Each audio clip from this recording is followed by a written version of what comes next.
Hello, everybody. This is Kyle Whittington, and today I am joined by Paul Spooner. Hello, Um, everyone. I got kind of introduced to Paul Spooner through Matt Frad's Locals. He gave his 3-minute testimony, and there were just a few details which you guys are going to see that he just kind of. Oh, snap! Hold on. Sorry, I had the live stream going on my computer, so I was hearing my own voice. They Anyway, Paul gave a few details on that, and it was just like, hold on, you just what? Yeah, that is like, oh, I can't get into that in 3 minutes. So here we are to learn the longer story. So Paul, thanks for joining us. Why don't you tell us a little bit about yourself? Yes, sir. Thank you, Kyle. I am 38 years old. I joined the Catholic Church 5 years ago with my wife together, and we've both been Christian before. We were born and raised Christian, Protestant, and now we're living in northern Idaho, and we got 8 kids. 8 kids. God bless you, sir. So how's Yes, sir. that? Well, we started before we joined the Catholic Church, and we kind of got driven into it, is the short story. No one else wanted us. Well, it was either Catholic or Mormon. My family grew up on Mormon Street in our hometown, Camarillo. And so like they're all big families there. And the reason we moved there was because the house was big enough to have a big family. And my dad has 8 kids. And so we all, moved there, and everyone asked, are you Catholic or Mormon? Because of course those are the only options. They're like, no, we're Lutheran. And they're always kind of like, yeah, not for long. But as it turns out, my parents are also now Catholic. So Oh, wow. the Praise prediction God. came true. You can't stay out of the Catholic Church if you got a big family, I guess. Right. Yeah. It's yeah. Okay. I suppose once you cross that like 5 threshold, like 5 is probably like at the Yeah, edge of we were sanity. getting pushback even when we had 3, though. It was interesting. Anyway, we can get into it. Yeah, so they it was really interesting. While we were out at Clear Creek Abbey just a few weeks ago, we met a family there that was living in the DC area. The husband's active duty military man, and he said something that I thought was rather observant, was that in this society you are allowed 2 children. You may have a boy and a girl. If you have 2 boys or 2 girls, you may try a third time, but after that, like if you don't get it if you don't get the opposite gender like on your third try, you're done. No more. Right? So Yeah. by the Yeah. time, so like I've got half the number of children that you do. So by the so me, You're I'm getting already odd in looks already. yeah, Yeah. I'm in crazy town. Yeah. So okay, so you grew up Lutheran and your parents had 8 kids. Or Yeah. how many siblings do you have? Well, so when my mom and dad both met in a very charismatic revival kind of church, not denominational. Okay. Let's see. My aunt is the cousin of the pastor, I think. Okay. One of my aunts who married my uncle. Anyway, so they were tight. It was a tight community. Okay. And so they were like in, speaking in tongues and, slaying in the spirit and like very intense, like spiritual stuff. My dad became a Christian when he was 38, my age now. Oh, wow. And so pretty late in life, and he didn't have a family before then. So he joined the church. His previous wife, Lorna, joined, I think a month later. She just saw the transformation of his life. And so she joined the church too. They were from a Christian, well, my dad was from a Christian background, but he had left the church and never really adopted it. So anyway, so they were, they both joined the church. And then a month later, was it a month or 2 months later, very shortly afterward, my father's first wife, Lorna, died of leukemia, just like very sudden onset. Oh, wow. And like devastating, but also like very, very affirming. Like, because if that had happened and they weren't Christians, it would just destroyed him. But he was like, he could see the peace in her life, and he could see that she was resigned to God's presence, right? And so it was like it. If anything, it made his faith stronger. There's like, I'm in this, 110%. So anyway, so he met my mom shortly afterward. I think they had, she was also going to the same church, or she was friends with someone. And so anyway, they got together and got married, I think a year later. Okay. And I'm their first child. So he started his family when he was 40 and had 4 boys. And then I guess we're just gonna get into it. He had a vasectomy, and then 6 years later or 5 years later, had it reversed. Felt again, not Catholic, just like felt that it was the right thing to do, have more kids, and then had 2 more kids. The last of which is my sister. So 2 girls, my sister Suzanne, and then my sister Abigail, who has Down syndrome. So then they're like, probably we're done having natural kids. But then they adopted 2 more from Uganda. So that's how we get to 8, 6 natural and then 2 adopted. Yeah. That family from Clear Creek, they had 12 under 12. Like right. 12. But a number were adopted, right? Yeah, 7 of them were adopted. So it's just like one way or another, you got to outsource some of that work. Yeah, unless you have twins, right? Like I've got 8 and the oldest is 12. Okay. But they're all singlets. So it's like my wife's a hardworking lady. Efficient. Yeah. Okay. So anyway, so that's my dad's side of the family, or my parents. When they decided to have a family, when they got married, and they're like, we want to get married, we want to have kids, we really need to find a more stable church, because they could see that this community was like very dynamic, right, but also unstable. And so they joined the Lutheran Church. They're like, well, this is the closest thing. It's got liturgy, it's got the creed, it's got some background and stuff. And there's one major synod, I think, the Missouri Synod, right, for Lutherans, and they didn't join the Missouri Synod because it was too liberal. They wanted something that was like Bible based and conservative and interesting, rooted in the scriptures. And so it was a little synod called the Association Free Lutheran Churches, AFLC. Okay. And so anyways, we were part of that for a while. Then the pastor embezzled a bunch of money, and the congregation refused to kick him out. And so my parents and the core of the church left and started their own church. Basically, you just like met in the house, having Bible studies and stuff. Or for a while, it was just Bible studies, and they were all looking around at different churches, but no one ever found a church they were happy with. And like, well, why don't we just start a church? We can do that, right? So they did. They started a church. The old church got kicked out of the synod, and then they ended up eventually moving back into the church's old buildings. It was like this weird thing where it came full circle, where the church ended up back in the same place, but with a different name. And so anyway, while that was all going on, I went off to college. I went to Bible school for a year at the AFLC Bible School. Okay. And not intending to become a pastor or anything, but just because I was like, I was ready. I was homeschooled all the way through up to high school. Okay. I went to junior college for some stuff, and I had enough credits to transfer. I was like, well, I could just graduate a year early and go to Bible school, and then I'd still be on track. I was going to become an engineer, which I eventually did. And so I was like, well, yeah, I'm just on track, so I may as well go to Bible school for a year and, get some foundational knowledge. And so that was fascinating. And one of the things we learned about in Bible school was like why we aren't Catholic.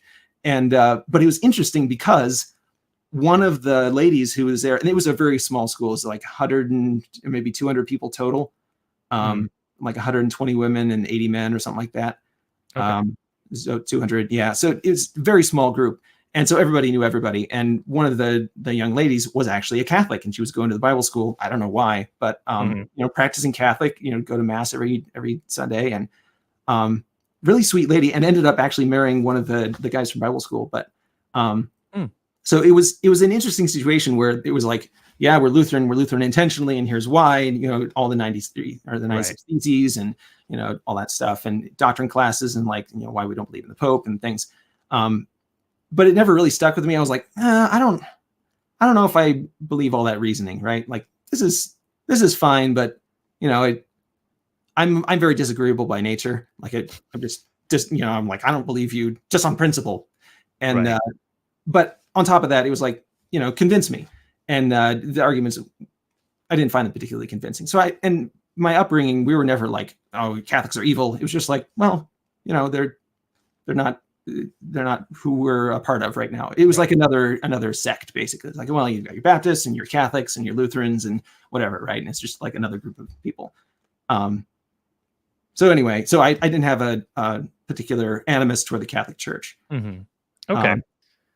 So you said some of those reasoning didn't quite add up to you. Like, is there anything in particular that you remember that didn't quite add up, or?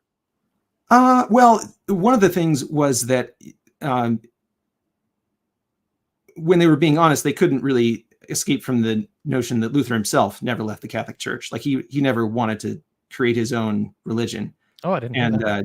we read some of his stuff, and he was like, we need to reform the church. Like he was never a separatist. It was, or I don't know if he was never a separatist, but the initial motive toward it wasn't one of like the church is irredeemable, right? Like he posted the theses on the door in order to confront the church, not to like say, everybody, rebel against the Pope. So now there's a lot of stuff and details in there, but like the core idea wasn't, like the church is unredeemable. It was like the church is eminently redeemable, and here's some things that need to be redeemed. So, so that was one of the core things. It was like, well, Luther himself didn't want to leave. Like that was more, Calvin probably. John Calvin was kind of the core of those Calvinists. And we actually, my brother ended up marrying a Calvinist at one point. That didn't work out, but anyway. So, a lot of the stuff was like that, where it's like, well, this is the reason that we're separate from the Catholic Church. But when you look at the reason itself, it's like, well, you don't have to be separate for that, right? And a lot of the Counter-Reformation addressed a lot of these things. So it's like, well, is that not good enough? Or, if not, why not? And I had conversations with the young lady who is a Catholic too, and like, hey, you're a Catholic, like, why are you coming here to Bible school? And she's like, well, there's no conflict here, right? Like, Catholics believe in the Bible, and like Catholics believe in all these things and salvation through faith, and like all this stuff is it's totally compatible. And it's like, well, okay, then why don't you go to church at a Lutheran church? And it's like, well, because I'm a Catholic, and I think that even though they're compatible, the Catholics have better things. It's like it's better at the Catholic Church. I was like, oh, so that's stuck in my mind. Okay, yeah, no, you mentioned like how like Luther like had this written. I've heard it said once that you can't really think of Luther like an event, because like you have like early Luther, mid Luther, and late Luther, and like it's all different. Right. Yeah. He's a real person it developed, and his ideas developed along with him. So exactly. Just like you would also do that, which leads me to a funny little segue. In the lead up to the interview, you just kind of get a little bit of background for us. And whenever I asked for Paul's longer story, he's like, "Oh, here, I have it typed up." And I was thinking, like, okay, cool. He wrote a cool little bio. No, it was over 100 pages long. Like this man has a running autobiography, and I was just like, I don't have time to read all this. No one should be subjected to that. But yeah. In case you needed some reference or you wanted to pull out some questions or something. Yeah, no, that was awesome. Okay. So you went to this Lutheran Bible school. You started asking questions of this Catholic young lady. Now, you say that your wife converted with you, so you did not marry that woman. No. So where does your wife enter the picture? So went to Bible school for 1 year. Then I went to engineering school down in East Texas. Actually, you probably know Longview, LaTourneau University out in Longview. No. Longview. I know where Longview is at, but I've not heard of that university. Yeah. Anyway, it's one of the only Christian non-Catholic engineering schools in the U.S. Most Christian schools are like liberal arts schools. Right. So anyway, so I went there, 4-year degree. Accidentally dated someone for like 3 years, and that's another story we probably don't have time to get into, but and then graduated and moved back home to Southern California where I'd grown up. And while I was in school, I was going to during the summers I did some internships, and one of the internships was for another Christian in the local community who worked at the military base for NFESC, for the Naval Facilities Engineering Research Group. I think they've been folded into NAFAC now, but anyway, it's like, it's not CBs, but it's similar kind of things like engineering support. Gotcha. And so I did an engineering internship with him, and he lived just like up the street from where my parents lived. And so at one point I met my future wife because he was her father, but I didn't really know it at the time, right? It was just like, oh, this girl, I'm 4 or 5 years older than her. So like I was 16, 17, or no, 18, 20, about 20 at the time. So she was like 15. So it was just like, no interest, right? Like he's this old guy, this geezer, and she's like, Right. this little kid. But so we had met and we were part of the same church. When I came back to town, instead of joining my parents' Lutheran church, I joined the local evangelical church. So we'd gone to Awana. Do you know about Awana? Like, No, I don't. Approve Workmen Are Not Ashamed is the acronym. It's like a Bible memorization group. It's like club. They do sports stuff and they do Bible memorization. It's like a Christian youth children's program. Okay, Anyway, gotcha. it was really good for me. I memorized a ton of scripture in Awana. Nice.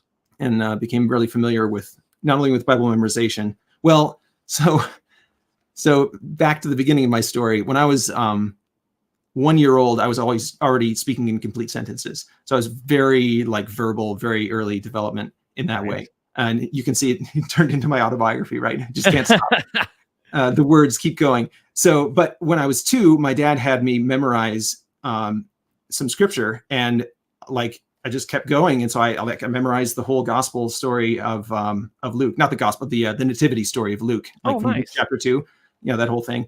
And then so he took me into our church when I was 2.5 or whatever, and took me into the youth group, all the teenagers or whatever, and had me recite that for him, and they were just all like, "What? Whoa. How is this possible?" Yeah. So I had been doing Bible memorization for a long time, and Awana was part of that. But anyway, that's how I ended up at this church at EV Free in Camarillo. And so when I came back from college, I was just like, well, my friends are there, and I've got a lot of people I know there. Yeah. So I went there, and at that church, there was a guy who was going to he was a teacher at the local Christian college. It was the Oaks Christian College out in Thousand Oaks. Anyways, like big hoity-toity fancy school. My brother went there before he went to West Point. Also another story. But oh boy, he was a teacher there who was also teaching it wasn't really a youth group. It was called college group, but like I graduated from college and they're like, yeah, come on in, it'll be fine. And so it was like college and young adult group, Bible study. And he was a very, very dynamic, energetic, like spiritually awake person. All evangelicals, but still like, in tune with the scriptures and with truth and beauty. And, he was the music leader, the worship leader of the church too. So it was like this, this like charismatic leader kind of guy. Okay. And so he had gathered around him this fairly small, maybe 20 people, 20 young adults, people in college or just graduated from college. And so I got invited to the group and, was involved in that. And then maybe about a month later, after I joined the group, my to-be wife also joined the group. Her older sister had been there for a while. And so she came and joined the group. And so that's how we met. Okay. To answer your question, the long way around. Yeah. No, that's really cool. Okay. So you've got, so at this point you've met your wife. You're still happily a Protestant, or still, are you like at all skeptic at this point? I don't think I was skeptical of the Protestant denomination per se. I wasn't happily anything, having become familiar both through memorization and through Awana and through my studies in Bible school and just from my own studies myself. When I was about 13, I took it upon myself to read the whole Bible. I was like, if this is really true and it's really God's word, then I should know what it says. And so I read the whole thing. So anyway, so having like studied a lot of the scripture, I was not particularly impressed with any of the churches that I attended, because it was like, I could always find something where it's like, that's not scriptural. That's not according to what we're supposed to be doing. That's not right. That's not right. Right. So, and being disagreeable, right. I'm just like, you've all got it wrong and I've got it right. So I was, I was like, and I've got the scriptures to prove it. Now, of course, everyone has the scriptures to prove it, but that's beside the point. And so I had not been particularly impressed with any of the churches that I had been to while I was in college or growing up. And of course, like, the pastor flaking out and embezzling, $100,000 or whatever from the church. He ended up in federal prison, by the way. So thank God for that. And it was not like, oh yeah, this is really great. God's doing great work here. It was always kind of like, well, we could be doing better. And, I should be doing better, but everyone else could be doing better too. So I was always kind of on the lookout for like, where should I be? What should I be doing? Where does God want me? Okay. Gotcha. Okay. So you met your wife. Hmm. You've graduated college. You've Yep. got a job at this point. Yep. Okay, Yep. so when Engineering did you guys job. get married? So I had an engineering job. I worked there for 2.5 years, and on the side I do like 3D modeling and stuff. I've Mhm. done for since I was about 13. My parents got me a 3D modeling program, and it's just like I really love it. So and I'm very spatially minded. So I was doing 3D modeling, and I met a guy online who was doing a independent movie, and so I had started contributing some stuff, contributing special effect assets basically to help with this movie. And Mhm.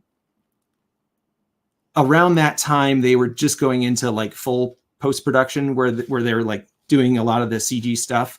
And I was Mhm. like, I want to be part of this. Like, could I make a career out of doing this? I don't know, but I'm like 24, whatever. Like, I should just try it. Like, I should just Mhm. find out. 23, I think, at the time. And so I was like, I gave my job notice. I moved up to Seattle for, at the time, it was like, I'm going to try it for a month and see how it goes. Right. So I Mhm. quit my job, moved up to Seattle, and I was right in the fall of 2008 when the entire economy collapsed. Ooh. So, so it was like, this is really fun. I'm really enjoying this, but there's no way that in this economy, I'm going to be able to make a living doing this. So had a great time, but then I moved back to Camarillo, to my hometown, a month later, right around Thanksgiving. It was just before Thanksgiving I got back to town. And so right before I left to go up to Seattle, I was like, I'm making big changes. I should start dating this young woman that I've met and I'm getting to know. And so I asked my wife, like, hey, would you be considered like going out with me? And I think we walked down to the local burrito shop or whatever, and I bought her burrito, just down the street from the church. And she's like, yeah, that would be cool. And so the next day, like on Sunday or whatever, I think it was, yeah, I asked her on a Saturday, and then on Sunday, I'm going to church, right? And she just runs up and gives me like full body hug, and it's like, hey, good to see you, boyfriend. I'm like, oh my goodness, what am I in for? Whoops. So that's how our relationship started off. And so then I left to go up to Seattle to do this, this dream job I was hoping Right. for. And so we were talking on the phone, and then she's like, I'm going to come up and see you. I'm going to buy a ticket. I've been saving some money. And so she flew up, and then we both drove back together along with her sister and a friend of mine, all girls. So it was like me and three girls, road trip back down to California. And so, and things just progressed from there, basically. Okay, cool. So Yeah. progress from there, get married. Got married, and pregnant immediately. So our first child was born 2010, right around when you entered the Catholic Church. Oh, nice. Okay, so spring of 2010 is about whenever you're having your first kid. So Yeah. and so it sounds like the wedding was about 9 months before that. Yeah. Yeah. And okay, so one of the pieces of information from your 3-minute testimony that really caught my attention was you living in Japan. Most people that I hear whenever they say like, "Oh, I was in Japan," it's like, "Okay, so were you in the military?" And so were you in the military? Is that how you got to Japan? No, I wasn't. So we got married. The economy was still in shambles. I was out of work for about a year. In that time, here's another conversation for later. In that time, I worked on Minecraft. I don't know, the computer game Minecraft. Oh yeah. Yeah, so I programmed the big trees for Minecraft. Oh, We can have another conversation about that at some other time. didn't know I was But talking to a legend. I know, right? Yeah, so I'm in the credits for that thing. Anyway, so Oh, nice. during that time, I was like, I'm out of work. I'm going to be doing some stuff. So I was programming a bit. And anyway, one thing led to another. So, but then I got a job at a local engineering company, was there for about a year. And I was like, man, this isn't going anywhere. It's this tiny little company. There's no upward mobility. My boss has been like the head engineer there for 10 years, and she's not going to retire anytime soon. And so I was just talking to my wife about this. I'm like, this is great. It's awesome to be working again. I'm glad to be able to make an income, but it would be cool if I could get a better job. And so I was looking around a little bit, and she was just like, I have nothing better to do. I'm going to go on Craigslist and look at every job I can find everywhere in the country. And so she just like nailed the employment list, and she kept sending me these things, and a lot of them were up in Seattle because her aunt lived up in Seattle. And so she's like, oh, and one of my cousins, grown cousins, lived up in Seattle too. So it's like, we got family up there. It'd be cool. Maybe we can, get a job in Seattle. And so she sent me this job listing. I called up, applied to the thing. The next day, the owner of the company called up and he's like, "Hey, when can you fly up for an interview?" And so I was like, "Oh, sure, let's do it." And so, one thing led to another. I ended up working in aerospace up in Mukilteo for a company called Electro Impact, and they do stuff with Boeing, which is also in Everett, which is like right next door, basically. Oh, yeah. So a couple years later, bought a house, had another kid or two. So we got 4 kids now, three kids. We just had our oldest boy, Teddy. Okay. And then it wasn't an opening, but it was like the company is all engineers. And so engineers would do everything, right? Engineers were doing support. They were doing all the programming. They were doing all the install stuff. It's just everything. And so we had a contract. The company had a contract with a company in Japan to do support on one of the machines that our company had sold to them. And the reason that we'd sold them the machine is because the company in Japan, Kawasaki Heavy Industries, had a contract from Boeing to build part of the I think it was a 777 body. Okay. And the reason that they had a contract from Boeing was because Boeing wanted to sell a whole bunch of airplanes to Japan, to the Japan airline. And the Japan airline wouldn't buy them if there was no manufacturing of the airplane in Japan, right? So it was like this give and take deal. Okay. So it was like Boeing hires this company to make some of the stuff. They hire our company to build some equipment. And then they also hire a company to have someone on site 24/7, or not right. on site, but, in Japan, they're in the city 24/7 to do support in case anything goes wrong. And so they have this contract. And then the company was like, well, we don't want to hire a Japanese guy. We've got all these engineers and we don't want to train someone up just so they can live over in Japan all the time. So instead they had people on rotating 6-month shifts where they wouldn't get a work visa. They would just get a traveler's visitor's visa and then go over there for 6 months and then swap out with somebody, in 6 months is up. So and so they have a company house, or did you have to find your own lodging while you were there? No, it was all provided. They had made arrangements. You can't find housing in Japan as a foreigner. That's not done. Oh. You have to, they're very, very racist. It's if you're Japanese, then you belong here and you can take advantage of all of our amenities and you can get a house and all this stuff. If you're not Japanese, then what are you doing here? And why, if you're not a tourist, right, then you're an English teacher, clearly. And right. If you're not an English teacher, then it's how do you get a job over there? You can't. So anyway, they had this arrangement. It's a whole complicated arrangement, but basically we got, room and board paid for, and then a car. And so I would drive into the plant every day. I was a salaryman, driving this little tent car, and a foot taller than everyone else. And I'm not a tall guy. I'm 5'7". So anyway, so we ended up over there for 6 months because they had this opening in the schedule where they've got this rotation going. And then one of the guys had another project he had to work on or something. And so hey, we've got this spot open. We need someone to volunteer for 3 months or 6 months. And I was like, why would I volunteer for less? Let's volunteer for the whole deal. And so I volunteered 6 months over in Japan.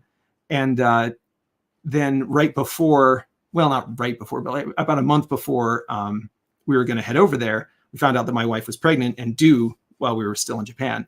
So we were like, are we really going to do this? And she's like, yeah, let's do it. Sounds like an adventure. That's what I signed up for. It's all right, cool. So yeah, we packed up the whole family, rented out our house, and moved to Japan for 6 months. Okay. All right, cool. And you had a kid over there. We did. Yeah. That turned out, that was quite an adventure. Oh, wow. Because you can't get we were going to try to have it at a Japanese birthing center, but right. If you're not a Japanese person, then you don't have Japanese health insurance. And if you don't have Japanese health insurance, you can't go to any of the normal Japanese healthcare centers, because it's just the Japanese, there's one right way to do things. And if you're not doing it that way, then what's wrong with you? So we ended up going to the teaching hospital and had our second son, fourth child, born in front of 30 Japanese people, all watching intently, taking notes. Yeah. Yeah, exactly. Yeah. Well, and on top of that, so it's we wanted to have a birth center. No, you can't do that. Teaching hospital. We wanted the baby to come, when it was ready, because all of our kids are a week or 2 weeks late. It's just, past due date. It's not late. It's just that's what my wife's body's like. Right. But the Japanese are if it's 1 week late, then we're going to induce. Like, that's how it is done. And like, so they induced on Thursday, and then baby hadn't come yet. So on Friday, they're like, we're just going to keep turning up the Pitocin until the baby comes out, because it's going to be Friday night and everyone's going to go home. It's just like, oh no. So that was a very intense birth. And also no painkillers. This is Japan, no drugs. So no painkillers, like Pitocin going up every hour. Oh, my man. wife screaming, I want to die, like literally, tears streaming down her face. I want to die, screaming to the heavens. And yeah, that was quite a thing. Okay. And then afterward, baby comes out, and it's like, well, the normal thing is that we're going to take the baby to the incubator and, take care of the baby, and the mom can be fine for, a week or whatever. No need for bonding or anything. Like that's for weak people. Like Japanese people are strong, and we don't need that. So, and we're like, no, we really want our baby to be with us. Like, because we had like co-sleeping, and we very like keep the baby together. And it, that's what we felt was best. And so they're like, oh, that's fine. That's fine. And we understand that's what you want. Oh, look, the baby's oxygen levels are low. We're going to have to take the baby away. And like, because my sister had Down syndrome, I was familiar with reading a pulse oximeter. And I was like, no, it's not. Like, oxygen levels are fine. And they're like, no, don't worry about it. Don't worry. Take the baby. And so then we had to fight for like a week to get the baby out of the hospital, because they wouldn't give him back. So that's a whole other story too. Oh, fun. But, yeah. So it was a whole crazy adventure. And yeah. Okay. So, you're not Catholic at this point. No. You've got 4 kids, and you had what might be considered a traumatic birth experience. Kevin in the live chat is over here like, and then she had more kids after that? I know, right? She's a very committed woman. She's very well. See, she's the second oldest of 10, and those are all natural. So like, none of this adopting stuff. So like, she comes from a big family too, and this is kind of what we both signed up for. It was on our list of things, is like, when we were dating, because I had dated several women before that, and it was always like, okay, so what do you think about having kids? And it was always like, oh, well, birth control, and like when we're ready and when we're financially stable and stuff. And so when I met Anna, I was like, kids? And she's like, yes. I'm like, how many? And she's like, I think 6. I'm like, okay, yeah, sounds good. Discussion closed. We're on the same page. And and now, of course, after our first, she was like, that was it. That's it. I'm done. No more kids. 1 is fine. And then after the second one, she's like, 2 is good. 2 is fine. We don't need more kids. And so it's our running joke. Every kid is like, this is the last kid. We're not doing the last kid. Yeah. Yeah. We had some friends and 10 kids in the family. And, but originally whenever they were talking, it's just like, dad only wanted 3, mom wanted 5. So, they compromised and had 10. So, 3 plus 5 makes 10, right? Yeah. I mean, it's just, go ahead and it's like, I'll take 3 of them. You can have 5 of them. And we got 2 we have 2 spares. That's right. Yeah. Extra. Yeah. I'm on the back bumper as a spare. Exactly. So, okay. All right. So cool. So you guys come back from Japan. Now, when you come back stateside, was that just like getting back integrated to your Protestant community, or when did, when you came back from Japan, what year is this? Yeah. So that would be 2014, fall of 2014. Okay. We'd gotten back from Japan, and then about a year later. So yeah, we were back at our church. We were going to not really a mega church, but it was a pretty big, like, maybe 4,000 or 5,000 person church, like, pretty sizable, like Protestant, band, full band and orchestra and stuff. And it's kind of funny because like every church I've been in, I've been part of the choir, because people tell me I have a great singing voice. I don't know. I like singing.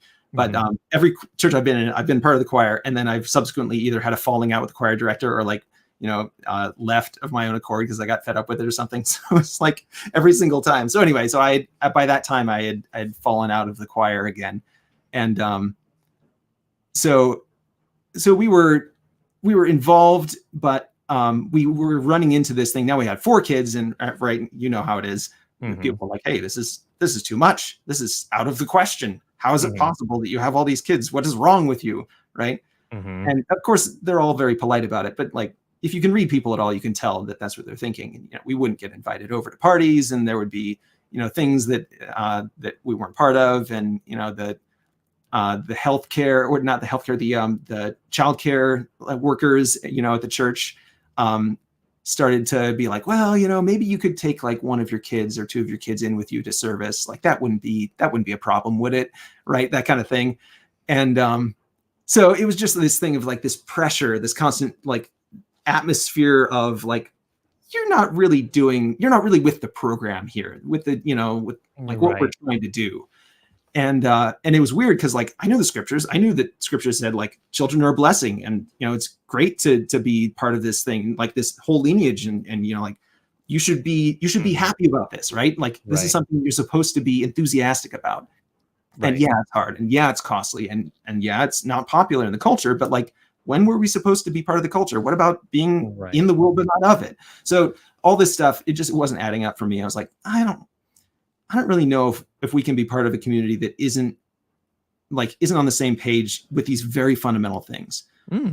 So we were part of the church, but we weren't like, again, I was like, this Bible that I'm reading that you guys say is the only thing that you can trust.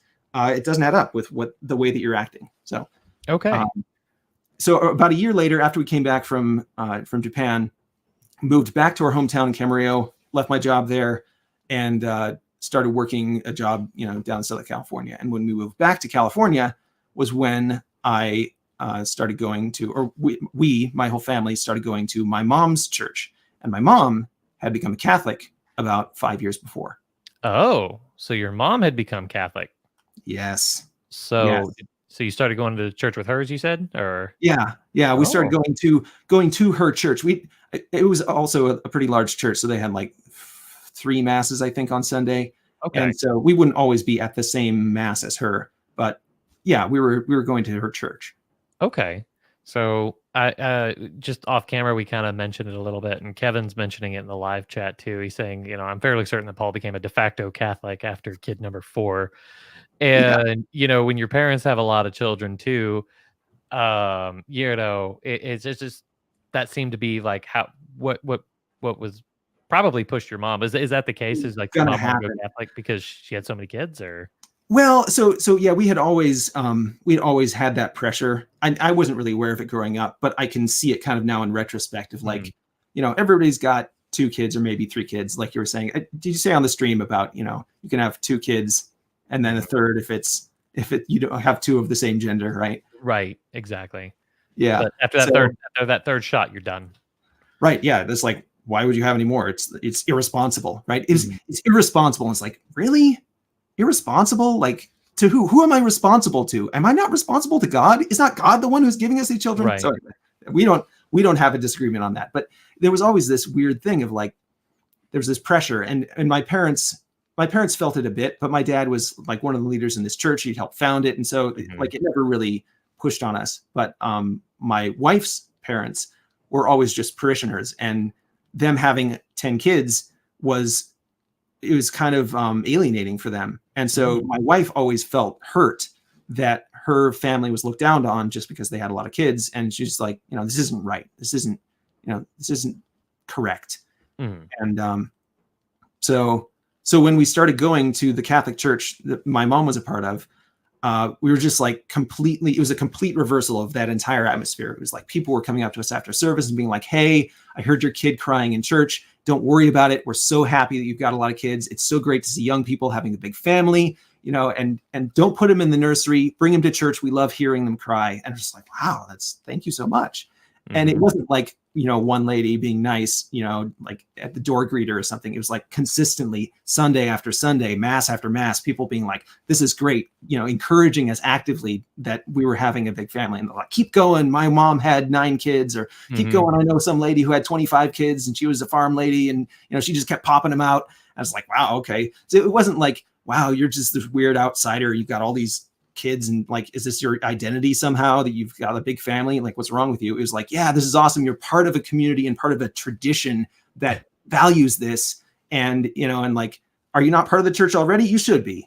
And so it's just like, it was this complete reversal. And so, especially for my wife, it was just like, she was like, I'm sold. Like, this is this is really great, which was kind of, it was hard for her though, because her parents, her dad was raised Catholic and he left the church, and he's very opposed to Catholicism, thinks the Pope is the Antichrist, all this stuff. And so joining the Catholic Church for her was very difficult. And so it was kind of a signal for me. Like, I didn't push it. I was just like, if you are sure enough that this is something that you can really commit to, then I'm with you, right? But I don't want to push you into this against your will, because it's going to be costly for you. And it was, I mean, it has been. She still talks to her parents, but it's been hard. Yeah. So I was kind of in the back seat of that whole thing, where she was like, I'm going to do it. I'm going to go to RCA. I'm like, awesome. I'll watch the kids. And she's like, I'm going to sign up for, for receiving the chrism and we didn't do it at Easter because we had both been baptized as Christians in a Christian church. And so we actually were received the Sunday after Easter on was it the 25th? Yeah, I think it was the April 25th, the Feast of St. George, which strangely enough, we are now at the Church of St. George in Post Falls. So, oh, very cool. Yeah, very cool. Okay, so it was really, I guess, the level of acceptance. It wasn't an intellectual, not primarily an intellectual. It was more of a relationship journey for your wife, and then you were just like full on, like, now. So during all of this, did you start like looking into it, like, because you're kind of the contrarian, you said? So were you trying to be like, well, this is why you people are wrong and whatever? Like, how was that for you? So, well, when my mom joined the Catholic Church years before then, I had pushed back a bit and been like, okay, you think you want to be Catholic? You think they've got it all figured out? Well, how about this, right? And so I did something about Mary, right? Like, oh, what about Virgin Mary? And so I knew my Bible, so I went back through the Bible and I'm like, hey, right here, the Queen of Heaven is this, you shouldn't sacrifice cakes to the Queen of Heaven. And she was just like, well, it's interesting you say that. It turns out the Queen of Heaven is this Amorite goddess, and it's not associated. It's just an accident of language, that it's the same word that the Catholics use for the Queen of Heaven being Mary. And here's all these reasons why Mary should be revered but not worshipped. And so she like came back with this well thought through thing. And I was like, all right, good. Like, you figured it out. Like, you've got it. You've got a strong foundation. And I was like, okay, cool. I don't have a problem with you becoming a Catholic. You have my blessing, Mother. Just arrogance, but that's where I was. Okay. And so at the time I was like, all right, the Catholic Church has a firm scriptural basis, right? Like, I couldn't find anything, I did a little bit of poking and I couldn't find anything wrong with it. So I was like, all right, I don't think that there's anything heretical about the Catholic Church. And, but I didn't feel any need to join it myself. I'm like, well, why would I go through the bother? And so for my mother, it was much more of a doctrinal thing, because she was also, her mother was Christian. I think maybe her mother was Catholic, but she was just a fallen away Catholic, become a Protestant. And her father was not. He was not a staunch atheist, but just kind of like a skeptic. Mm-hmm. And so he pushed her a lot on her faith, and she was kind of like a hippie Jesus movement lady, or girl, I guess, when she was growing up. And so she was kind of, like this airy-headed, like fluffy, Jesus loves everyone, flowers Christianity. And my grandfather really pushed her on. He's like, you really believe this? Well, what about this thing? What about this thing? And so he really made her, he really catechized her on her own faith, just by forcing her to confront, like, well, what about this? Doesn't this cause a problem? Mm-hmm. What about this thing? And so she became a very hard-headed Christian just from that opposition within her own family. Mm-hmm. And so then going to other churches, probably I get from my mother more this idea of like, well, not everybody has it straight, and probably nobody has it straight. And even you don't have it straight. So, like, you stick close to the scriptures and make sure that everything makes sense. And so she had done a huge amount of research. For Lent, she read through the entire Catechism of the Catholic Church, cover to cover. And, just like read a ton of books on the saints and a ton of books on church history and, Augustine and all this stuff. So she had done a ton of work, and we had conversations over Christmas and, holidays and stuff about like, no, I really think this is true. No, I really think this is like, they've got it figured out. And this is like, the whole history of the church. And so I've been catechized in the truths of the Catholic Church by her. So by the time that we were going to a Catholic church, it wasn't like, oh, I don't know about these Catholics. It was like, okay, I can see where this is coming from. And a lot of the liturgy is pretty similar to the Lutheran liturgy that I grew up with. Not identical, but it's pretty close. And so I was like, oh yeah, I see where this is coming from, and I see where the Lutherans got that thing and where they got that thing, and oh, that's interesting. I never realized that this thing connected with this other thing in tradition, and so it was more of a coming home than like a coming around. Right. Okay, gotcha. Yeah, you mentioned the similarities in the liturgy. I remember back shortly after I'd graduated high school, I had a really good Lutheran friend, and one day I don't remember why we did this, but it was just like, you come to mass with me, and then I'll go to your Lutheran service afterwards. Sure. And like, I may have been a little bit of a jerk about it because I was saying like, okay, when you go up for communion, be sure to do this, and he was just like, okay, yeah, you do the same, and I'm like, nah, I'm good. I'll just stay seated.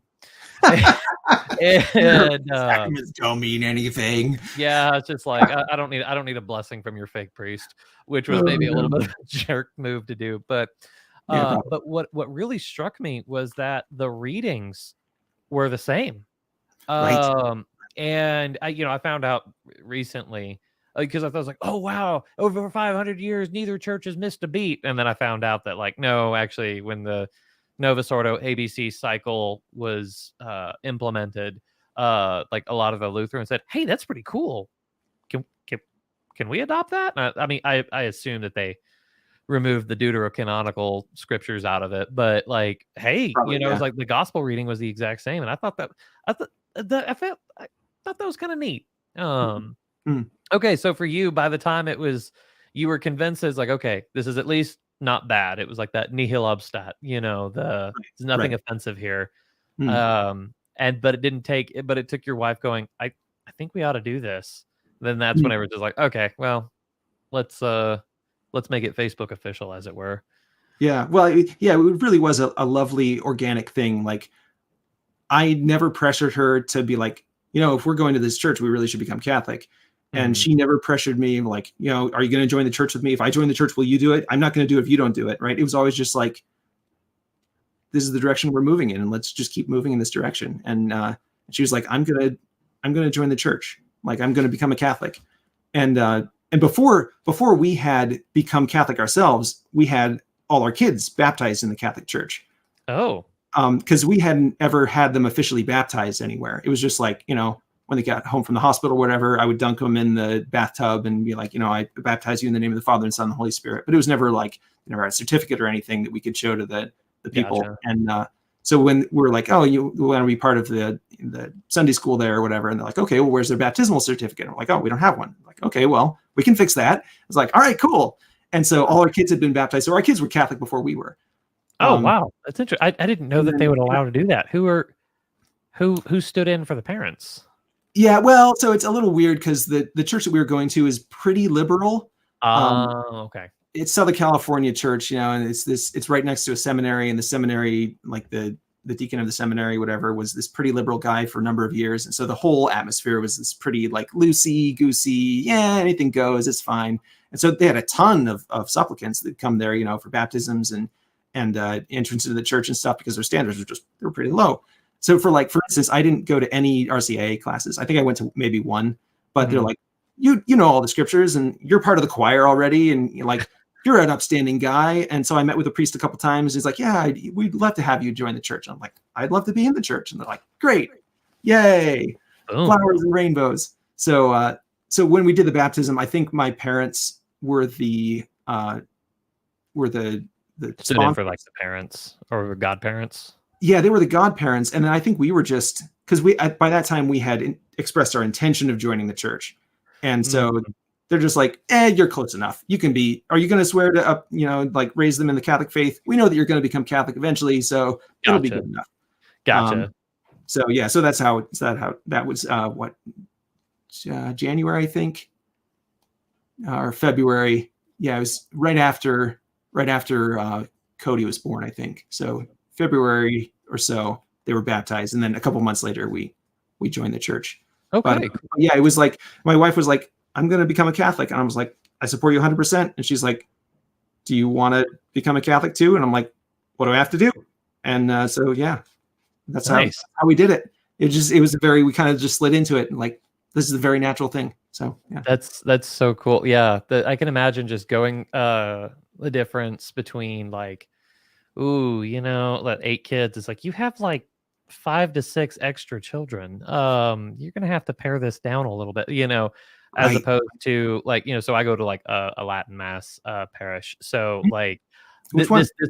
this isn't the community. This is my own insecurities. But I feel like when we finally had 4 children, I feel like finally I have some credibility. Like, Yeah, yeah. Well, but it's really hard either way, right? Because we know people in our church who could never have kids, like you're through right. no fault of their own, and they feel bad about it, and it's like, and we feel bad about it. And it's like Yeah. it's hard to be rejoicing that God has given us this big family when there's some other people who would love to have kids and they don't. Yeah. And so I mean, like it's hard either way, but it does seem more in line with the scriptures to be like large families are a blessing. I mean, Right. if nothing else, they're a blessing, right? Maybe they're harder than having 2 kids. Probably Right. they are. Yeah. But it's the hardship that comes with life. It's not like God's down on you. He's like, I'm gonna really get him. I'm gonna give him a son. Oh, they'll Right. regret that, right? That's not how that works. You may know it a little bit better than me, but like, what is the scripture verse? Like, sons are the arrows in a father's quiver, or something like that. Yeah, Uh, yeah. Blessed is yeah, the man whose quiver is full of them. yeah, Yeah, exactly. children and born in one's youth. Yes, Right? yeah, Yeah. yeah. So that's okay. So you guys got brought into the church, and then, so how many kids did you have by the time you were brought in? So at the time we had 5. Okay, so you were already like officially crazy at that point, and now, Yeah, and yeah. since We then you couldn't had be 3 part more. part of the Protestant church anymore. It was just impossible. Right.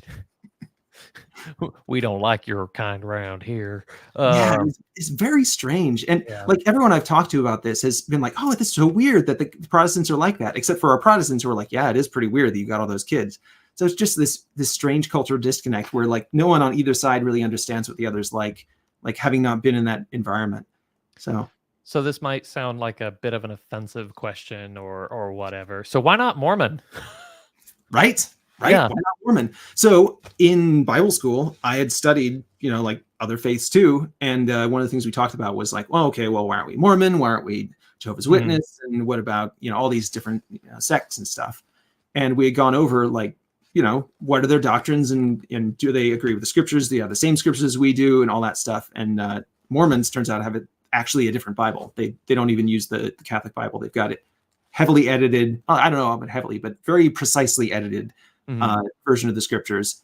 And so it was just like, oh, well, clearly they're this weird heretical sect. And I looked into it and yeah, sure enough, they're a heretical sect. So it was never really on the table for me. It was like, oh, well, these guys, they're not legit. They're pulling this weird scam, right? I know what the scam is because our pastor pulled the same scam. He was just in it for the money, right? Like, there's a million ways to do that thing, but you can kind of see it if you've seen it before. It's like, oh yeah, you're running a little gig here. So Gotcha. Anyway, yeah, that's why not Mormon. And then why not Orthodox? I'd actually gone to a number of Orthodox churches before, or attended, and not like been a member, but attended them. And so I'm pretty charismatic myself. Like my parents were still fresh from that environment when I was little, and so I try to be more in tune with the spirit than it seems like some other people are, and that can be a disadvantage. I'm not saying that it's some sort of great virtue, but just like being at different churches, I kind of got a sense of like, is God's spirit working here? Is this really a place where God is active? And when I went to Orthodox churches, it just felt dead. Like it felt spiritually dead to me. And now maybe that was a misperception on my part. I don't know, but that was just the perception that I got. And when I went to the Catholic Church, like I said, for my wife, the selling point was basically that the community supported large families. And she was like, that was a wound in her heart from her childhood and her parents kind of being outcast. And then for herself, having a larger family, or a growing family and, growing by the year. And so it was like, that was really the core thing for her. And for me, it was just like, the spirit is here. Like when I went to that church, when I went to the Catholic Church, it was just like, God is present in this place. And I want I want to be close to this, right? I want to get as close to this as I can. And so after that, it was never really a question for me. It was just kind of a question of when. Oh, that's super interesting. Yeah. So, for me, like I never once considered the Orthodox. I mentioned in a previous interview, my only exposure to the Orthodox Church was watching My Big Fat Greek Wedding, because that was like my sister's favorite show, or that was my sister's favorite movie. So it was fun. It was awkward going to Greece, and the only Greek phrase that I knew was to say "I have 3 testicles." So yeah, it was great. Well, I was a 16-year-old kid. Leave me alone. But yeah, no, it's like it was one of those things. Like, it's like, why not Orthodox? It's like, honestly, where I was from, I wouldn't even know, like, even now as an adult looking back on it now, I was like, I wouldn't even know how to go about becoming Orthodox in southeastern Oklahoma. I legitimately think the first Orthodox church that I ever noticed was actually in Steubenville, Ohio. Like, you have like St. Peter's, the main church of the city, like the big one. And then just like catty corner to it is an Orthodox church within walking distance. But yeah, that was my first. It was like, are those guys like Protestants? And I remember a guy looked at me like I was an idiot, which fair enough. And he was just like, no, oh no. And I was like, oh, but they're like fake, right? It's like, no. How much time do you have, young man? Yeah, exactly. And I was just like, I mean, this was a Catholic friend. But he, yeah, so that was my first exposure to Orthodox. And I guess there is a lot of this, you are living proof of it. It's not all head, a lot of it's heart. And that's why, like, I love apologetics and I love studying it, but that's not all of it. Because you're living proof that you got hit with all the arguments and were convinced of the arguments. And yet, right. Okay, I'm good. Wasn't enough, right? It Exactly. wasn't enough to make a difference. Exactly. So yeah, I guess that serves as a reminder to us all of whatever the theme that I'm seeing in like your overarching story is, like, it was the Holy Spirit that was guiding you the whole way. Yeah, thanks be to God. Yeah, exactly. Well, and like same for me, because it's like I can't oh man, I don't know. Like I can't take any credit for it, because there was only one Catholic family in the entire town that I grew up in. So like, right. And they just happened to have a child that was close to my age. Like that's nuts. Let's see here. I guess one other thing that that was tilting me toward the Catholic Church over the years was that being familiar with the scriptures, like the heart of Jesus' prayer ministry, even more than the Lord's Prayer, is the high priestly prayer. And was it John 15? Where he talks almost exclusively about the unity of believers, right? Like, may they be one as you and I are one. And that's like a deep unity, right? That's a unity of identity. And so it always stuck with me that, like, if there is a real church, it's got to be Catholic. Now, I didn't use the word Catholic, but like, that's what it was. That church has to be united. It has to be unified. It has to have an identity that is not fractured, right? That's not demonic. And looking back on it, like, all the Protestant problems that I had were that it had a demonic origin, right? Demon, not one. It had been fractured into all these splinters.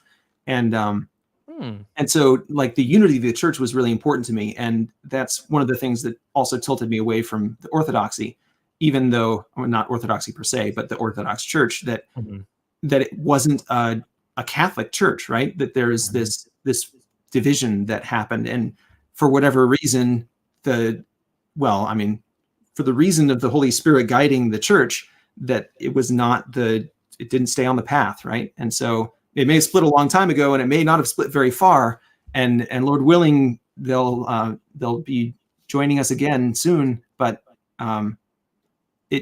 it was important to me that the church be united, right? Like, if I was really going to be part of a church, that it'd be part of the Catholic Church. So. There was a meme that I saw that was talking about, if if the teams were workplaces, and it's Catholic. You have one supervisor. The company works together, becomes an international success. The company's organization becomes the model for all businesses. It also changes the freaking calendar to get more work done. Okay. Right. Orthodox. You have several supervisors. One day, they all fire each other. You don't know who to work for anymore, so you pick the one that sits nearest to your desk. Oh no, yeah. And then Protestant is everyone is their own supervisor. No one gets fired because you can interpret the HR rules any way you see fit. Yeah, it's really true. It's really true. And one of the things about, so people talk about the Catholic Church is like, oh, Catholics are dumb and they don't know what they even believe, and they don't really believe the Bible, and all that might be true. But one thing that Catholics are not confused about is who is in charge. And it turns out that that's extremely important, because in the Protestant Church, everyone is their own pope. Right. And so every person has to be a scholar and historian and an exegist and a preacher and an evangelist and everything, right? They have to be everything all at once. And it's just exhausting. And if you have a disagreement with someone, like you said, like no one gets fired. You can't resolve it. There's no one to go to. You can go to your pastor, but like he might run away with your wife, right? Like, you know what? Like you can't really be on the same page with anyone, because no one has the authority to write the book. No one has authority.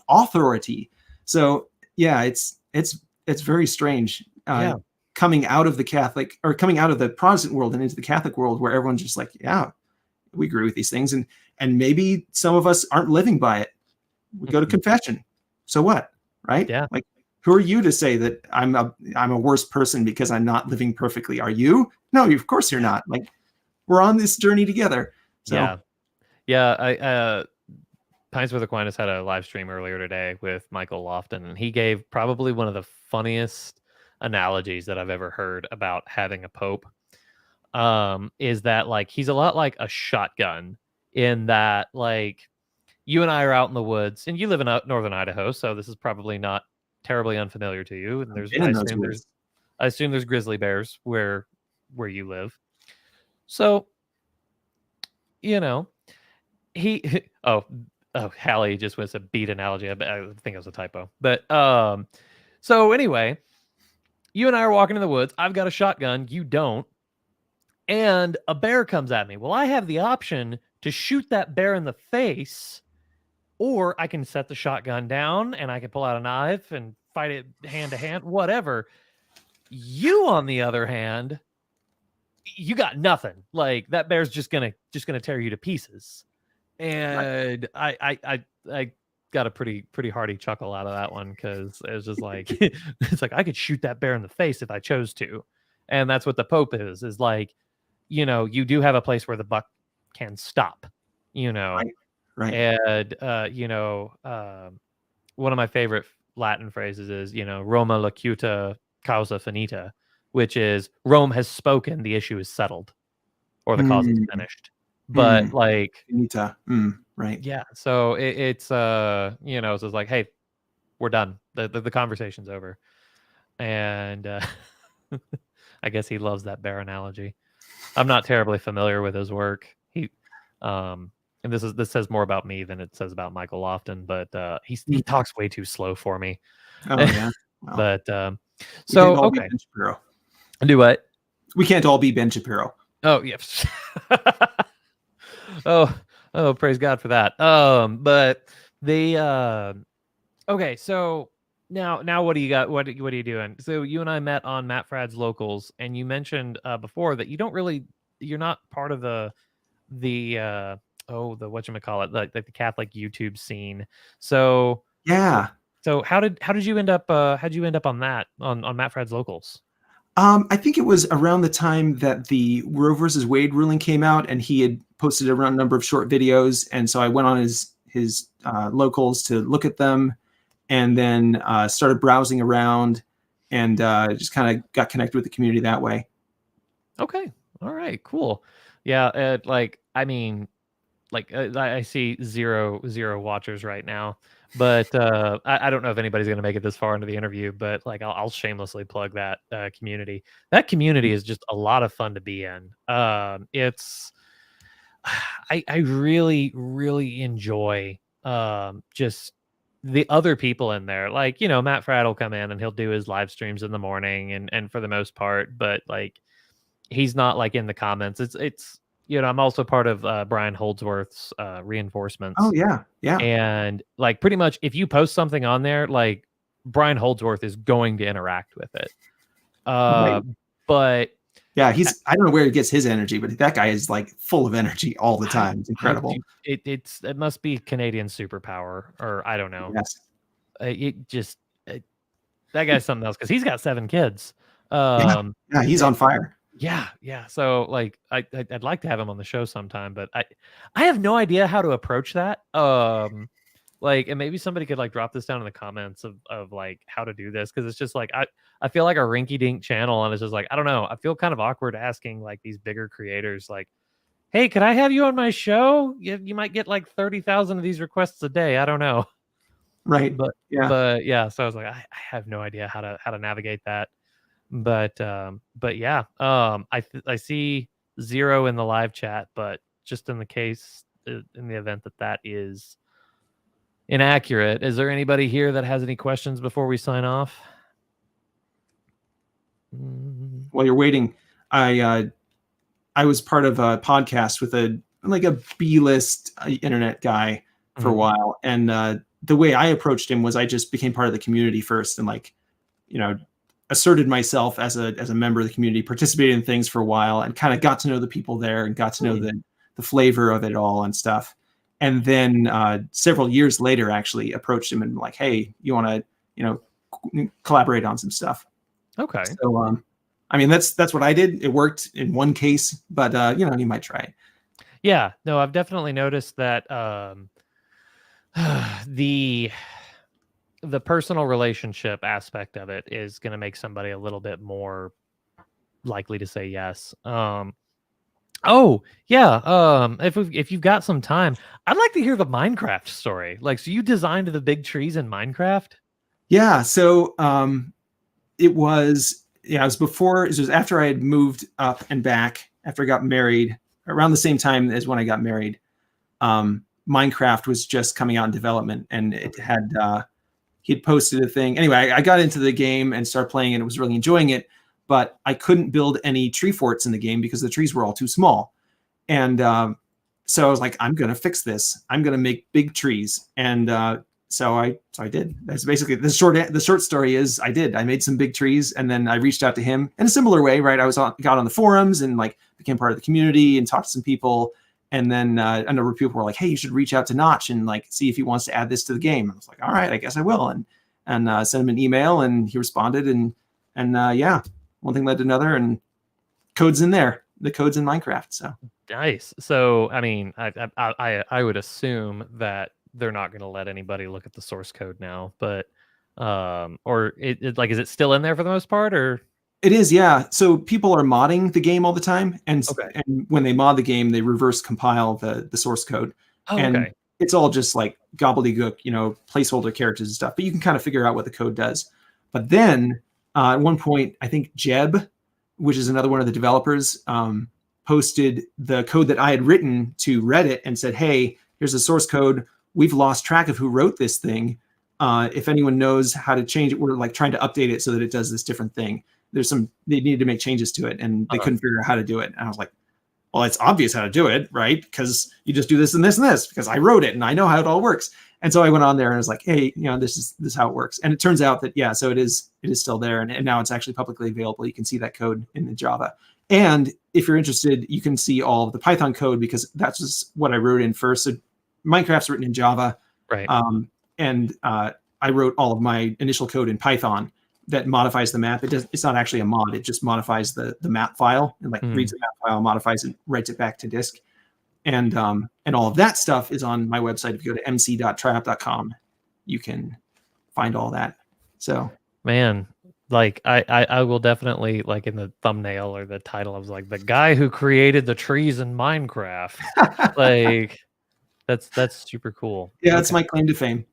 Yeah, no, you know, I feel like everybody's always got that one little thing of like, oh yeah, I totally did this. And You know, like, I don't know. I still think that I'm looking for my. Oh, I guess for people who watch Pints with Aquinas, like my one claim to fame is like, you remember when Matt Fradd was on that kick to like smash your iPhone? It's like, yeah, it's like I'm the guy who took him up on the offer. There you go. You know, there's like that's like my one, I guess, Catholic world thing. But even Good. then, like, So you have an Android now, I assume. oh yeah, but actually no. So my parents are doing something kind of cool. Yeah. Have you watched the 4th season of Stranger Things? You have 8 children, so I imagine not. We don't watch TV. Yeah, I was about to say, like, you have twice the number of children I do, and we don't watch TV. But like the shock sticks that are like in that apparently season 4 or whatever, my parents built those. Really? Yeah, The so like props? they're making movie props, specifically shock sticks.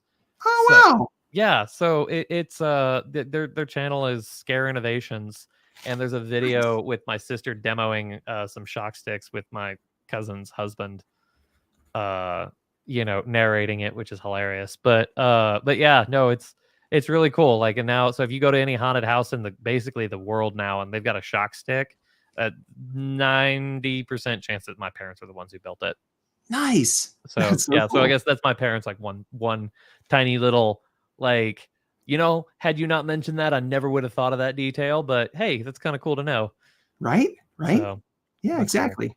Yeah, there's a lot of work a lot of creative work that a lot of different people put into things, and it's kind of cool to see it all kind of they're real people, you know? Like Right. there's a face and a history behind all of that. Yeah. And No, that is that's one of the things too about the Catholic Church.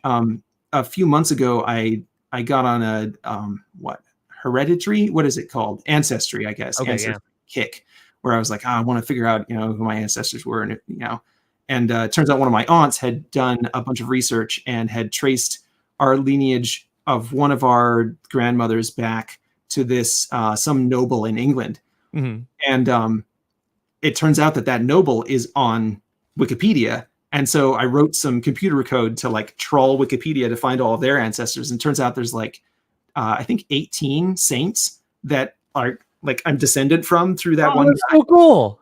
Yeah. Now it's not like I'm special because of that. Everybody is descended from those 18 saints, right? Like every, it's like Charlemagne's ancestors, Exactly. right? It's like everybody's related to Charlemagne. And Yeah. then like King John II, like everybody's related to King John II. So, Yeah. but it was really cool to be like, I'm part of that. I'm part of that history. And not only am I part of the history, like through the church and through our faith, but I'm also part of that history, like really physically in my body. Like those people were really alive and really had kids, and they had me, right? Like I'm related to them. And it's one of the cool things about the Catholic Church is that you can really be part of something that has been going on for centuries and centuries and centuries. And all these people have contributed just that one little thing, right? That one little claim to fame or whatever. And it's built this incredible, beautiful structure, not only of the churches themselves and the beauty of the churches, but in the beauty of the doctrines and the beauty of the people, because we're all descended from saints one way or another. Mm-hmm. Yeah. No, yeah, that it's so cool how all that links back. Mm. But anyway, this has been wonderful. Thank you so much for your time. Thank you for having me. Oh yeah, this was a lot of fun. And hey, anybody who's watching or watching the recording, thank you all so much for your time, and God bless. And I'm gonna end the broadcast.